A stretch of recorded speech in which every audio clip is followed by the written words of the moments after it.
मुख्यमंत्री शिवराज सिंह चौहान के में भी शिवराज अभियान की निकली हवा। कांग्रेस द्वारा मुख्यमंत्री की संपत्ति उजागर करने के बाद तिलमिलाए शिवराज बोले, निजी आरोप लगाना बंद करे कांग्रेस। मैं क्या करूं क्या ना करूं यह कमलनाथ ही मुझे बता दें। गौरतलब है कि विगत दिनों सोशल मीडिया पर शिवराज सिंह चौहान के फार्म हाउस का वीडियो कांग्रेस द्वारा जारी किया गया था।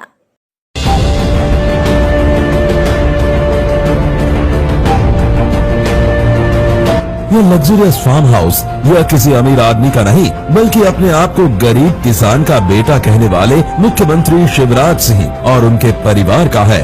कभी पांव पांव चलने वाले शिवराज सिंह अब हवा हवाई नेता हो गए हैं।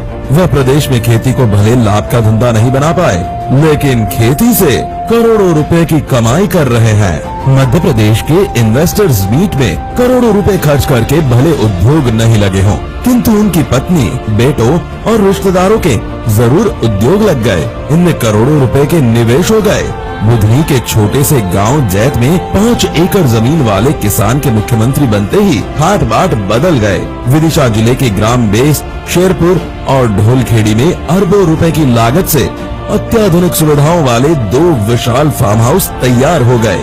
करोड़ों रुपए की जमीन खरीद ली गई। फार्म हाउस की खेती की जमीन पर बनी बाउंड्री वॉल एवं पक्की सड़कों को देखकर ही शिवराज के गरीब किसान का बेटा बताने वाले बयान से सभी का विश्वास उठ जाएगा।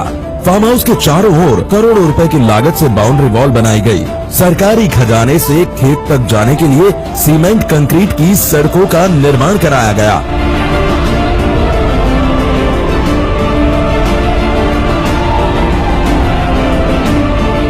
फार्म हाउस के अंदर का नजारा देख शिवराज की उस बात पर बिल्कुल ही विश्वास नहीं होता है जिसमें वह खेती को लाभ का धंधा बनाने के लंबे लंबे भाषण देते थे। खेती की जमीन पर उन्होंने सीमेंट कंक्रीट का जंगल खड़ा कर दिया है।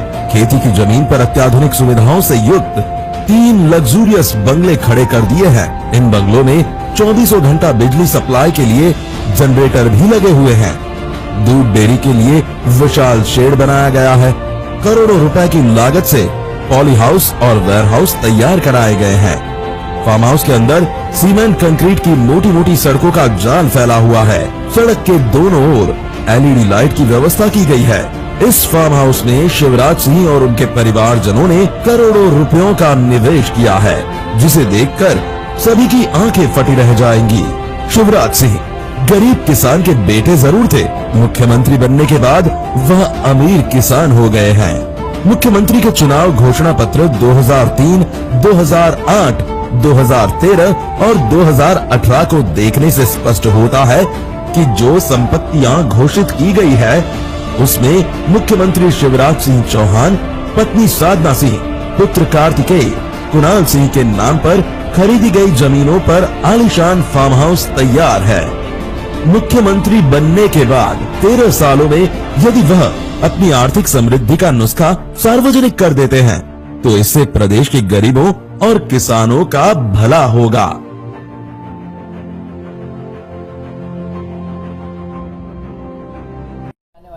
कांग्रेस लगातार हमलावर नजर आ रही, व्यक्तिगत आरोप भी लगा रही है। ऐसा वो कभी मुझे नंगा कहते हैं, कभी मुझे भूखा कहते हैं, फिर हिसाब लगाते हैं क्या क्या है, फिर कभी कहते हैं एक्टर है, कलाकार है, कभी कहते हैं नारियल लेके घूमता है, कभी कहते हैं लेट जाता है। अब मैं क्या करूं और क्या ना करूं ये कमलनाथ जी बता दें मुझे। लेटूं कि बैठूं, नंगा रहूं कि भूखा रहूं। कभी संपत्ति गिनाते हैं। ये कांग्रेस की घटिया मानसिकता है जो व्यक्तिगत घटिया आरोपों पर उतारू है। नंगा भूखा कहना ये वास्तव में आम जनता के अपमान है। मैं तो 5 बार मध्य प्रदेश से सांसद रहा, 5 बार से विधायक हूं, 4थी बार मुख्यमंत्री हूं। क्या नंगा भूखा कहना उचित है? क्या किसी का मजाक उड़ाना एक्टर है? शाहरुख खान को मात करता है, कभी सलमान खान को मैं मात कर देता हूं। कि ये भाषा शैली ठीक है? कभी नारियल ही फोड़ता रहता हूं। अरे आज ही देख ले कांग्रेस, ये कोरोना काल में 107 नल जल योजनाओं का हमने शिलान्यास किया पैसों के माध्यम से। फ्री में नहीं कर रहे हैं, वो कह रहे हैं वैसे ही नारियल फोड़ रहे हैं। 8,000 करोड़ रुपए की और नल जल योजना स्वीकृत की है, 6,000 के टेंडर हो गए। ये फोकट में नहीं कर रहे हैं, पैसे का इंतजाम करके कर रहे हैं। मध्य प्रदेश के लिए कितना महत्वपूर्ण है सर? आप देख रहे हैं रश इंडिया न्यूज, हर खबर सच्चाई के साथ। पूर्व सांसद व चाचौड़ा विधायक श्री लक्ष्मण सिंह जी ने बमोरी की आम सभा में जनता को संबोधित करते हुए कहा कि शिवराज सिंह चौहान 15 साल मुख्यमंत्री रहे, तब उन्होंने जनता से घुटने टिकवाए और अब जब चुनाव में हार दिखाई दे रही है तो शिवराज सिंह कलेक्टर एसपी के सामने घुटने टेक रहे हैं कि उन्हें टेम्पररी से परमानेंट बनाओ। शिवराज जी, जनता अब तुम्हें परमानेंट बर्खास्त करेगी। आपके सामने 3 तारीख को एक ऐतिहासिक फैसला हमको करना है। अभी तक ये क्षेत्र जाना जाता रहा है महाराजा साहब का, महाराजा साहब का, महाराजा साहब का। ये क्षेत्र जो है न महाराजा साहब का है, न राजा साहब का है, न हम लोगों का है। ये क्षेत्र बमोरी की जनता का है, आपका क्षेत्र है, आप हैं यहाँ के राजा, जनता यहाँ की राजा है।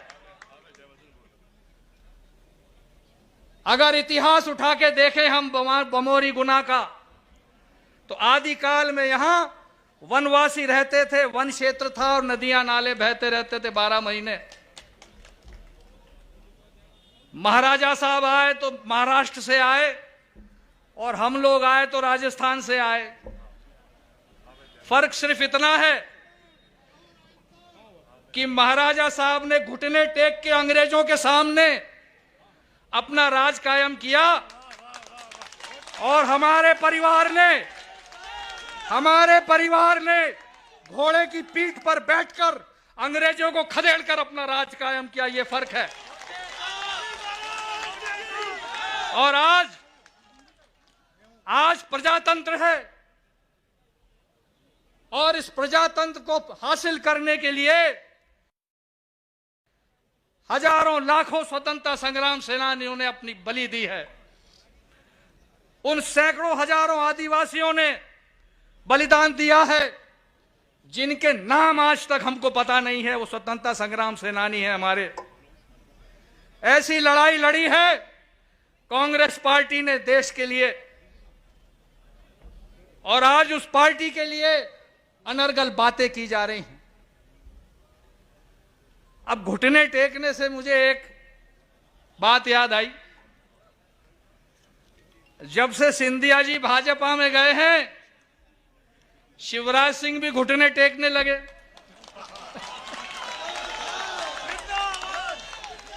अरे 15 साल मुख्यमंत्री थे, जब तो जनता के कभी घुटने ही नहीं टेके, घुटने ही टिकवाए जनता से। लेकिन आज घुटने टेक रहे हैं, जनता के घुटने नहीं टेक रहे हैं। जनता के टेके तो ठीक है, शिवराज सिंह घुटने टेक रहा है कलेक्टर एसपी के। शिवराज सिंह घुटने टेक रहा है पुलिस वालों के। अरे दादा बचा ले यो, मैं टेम्पररी हूं, परमानेंट कर दे यो। अबे तू टेम्पररी क्या, तुझे बर्खास्त करेंगे हम 3 तारीख को।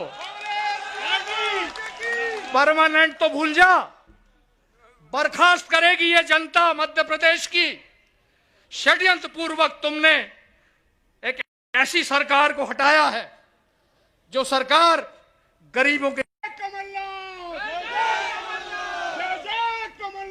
और आज पुनः हम सबका दायित्व हो जाता है कि हम पुनः कमलनाथ जी को मुख्यमंत्री बनाएं, पुनः कांग्रेस को लाएं और कन्हैया लाल अग्रवाल जी को भारी मतों से जिताएं। मैं जानता हूं हमारी पार्टी में बहुत काबिल लोग हैं, बहुत काबिल नेता हैं जिन्होंने टिकट की दावेदारी की थी, लेकिन ये पार्टी का फैसला है जो सर्वोपरि होता है। मैं सभी कार्यकर्ता भाइयों बहनों से अपील करता हूं, उन सभी साथियों से अपील करता हूं जो टिकट के दावेदार थे, अपने सब गिले शिकवे भूल जाओ। 3 तारीख के बाद बैठ के जब कमलनाथ जी फिर मुख्यमंत्री बनेंगे, हम सबको काम देंगे, सबको कोई पद देंगे, लेकिन सब जुट जाओ, उतर जाओ, अपने अपने बूथों पे जम जाओ। मैं खुद भी 20 तारीख से तंबू टेंट लेके गांव में लगाऊंगा, गांव में आपके बीच रहूंगा और उस वक्त तक नहीं हटूंगा जब तक भारतीय जनता पार्टी को, महेंद्र सिंह सिसोदिया को और ज्योतिरादित्य सिंधिया को खदेड़ नहीं देंगे हम गुना से बाहर। बहुत हो गया साथियों, ये चुनाव जो है इस बार आर पार की लड़ाई होने दो, पता चल जाए कि यहां प्रजातंत्र है कि किसी और का राज है। धन्यवाद, जय हिंद।